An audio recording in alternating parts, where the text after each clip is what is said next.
Hello, welcome back to the channel. Today we're diving into how you can use Notion to organize your photos.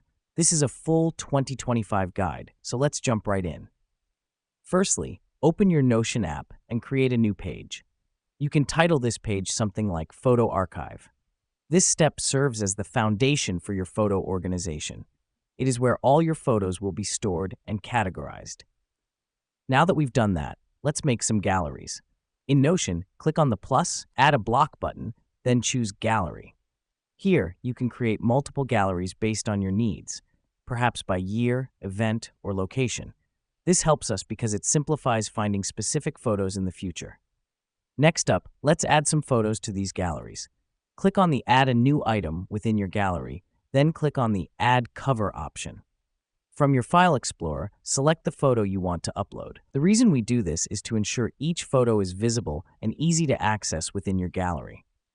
Once you've added your photos, it's time to add some details. Click on the photo, then select the Properties option to add tags, captions, or comments. This is crucial as it adds context to your photos and helps you remember key details associated with each image. Now let's take a moment to talk about why this matters. Organizing your photos in Notion not only declutters your digital space, but also enhances your photo searching experience. Instead of scrolling endlessly to find a photo, you can simply navigate to the right gallery and find it within seconds. Now that we've populated our galleries, the final step is to regularly update them. This can be done manually, or you can set reminders within Notion to add new photos. This ensures your photo archive stays up to date and organized. And there we have it. You've just organized your photos using Notion. With this simple method, you're now able to keep all your precious memories neatly organized and easily accessible.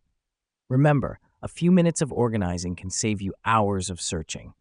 Thanks for watching, and see you in our next tutorial.